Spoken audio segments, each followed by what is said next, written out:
Communist ദാർശനികതയുടെ പൊതു സംസ്കാരത്തിൻ്റെ ഉദാത്ത മാതൃകയും സാധാരണ ജനങ്ങളിൽ നിന്ന് ഉയർന്നു വന്ന എണ്ണമറ്റ പൊതുപ്രവർത്തകരിൽ അധികാര ലാഞ്ചനയില്ലാത്ത പൂർണ്ണനായ മനുഷ്യനായിരുന്നു കല്യാണകൃഷ്ണൻ നായരെന്ന് മുൻമന്ത്രി മുല്ലക്കര രത്നാകരൻ.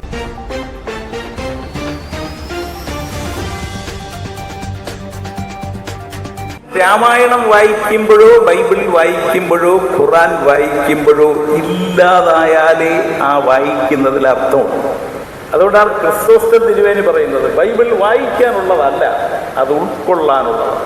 കാരണം ഉൾക്കൊണ്ട് മാത്രമേ നമുക്ക് നമ്മളിലുള്ള നന്മയെ വളർത്താൻ പറ്റൂ.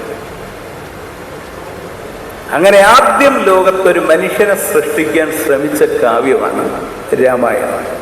വാർത്തകൾ വിശദമായി. അഭിഭാഷകനും വെള്ളിസ്രാക്കൽ സമരനായകനും ചങ്ങനാശ്ശേരിയുടെ ആദ്യ MLAയുമായിരുന്ന AM കല്യാണകൃഷ്ണൻ നായരുടെ 18ാമത് സ്മൃതി സംഗമം മുല്ലക്കര രത്നാകരൻ ഉദ്ഘാടനം നിർവഹിച്ചത്. മനുഷ്യനെ മനുഷ്യനാക്കാനുള്ള അശ്രാന്ത പരിശ്രമത്തിന്റെ ഏറെ സുഗമമില്ലാത്ത പാതയാണ് ഒരു കമ്മ്യൂണിസ്റ്റിന്റേതെന്നും അധികാരത്തോടുള്ള അമിത മോഹം മനുഷ്യരെ വഴിതെറ്റിക്കുമെന്നും നല്ലത് എന്ന് പറയുന്ന നല്ലതില്ലാത്ത കാലത്ത് അടുത്ത തലമുറയ്ക്ക് വേണ്ടി നല്ലത് സൃഷ്ടിക്കുക എന്നത് ഏതൊരു വ്യക്തിയെയും കാലം ഓർമ്മിക്കുന്നതിന് ഇടയാക്കും. അങ്ങനെയുള്ള ഒരു മഹത് വ്യക്തിയായിരുന്നു കല്യാണകൃഷ്ണൻ നായർ എന്ന് മുല്ലക്കര രത്നാകരൻ തുടർന്നു പറഞ്ഞു. CPI ജില്ലാ secretary advocate BK Santhosh Kumar അധ്യക്ഷനായിരുന്നു. വിവിധ രാഷ്ട്രീയ കക്ഷി നേതാക്കളായ KD Sugathan, Sunny Thomas, Mathews George, Lalichan Kunnipparambil, advocate G Radhakrishnan, bar association secretary PS Sujatha, K Ranjith, PS Rajesh എന്നിവർ സംസാരിച്ചു. രാഷ്ട്രീയ ന്യൂസ് ചങ്ങനാശ്ശേരി.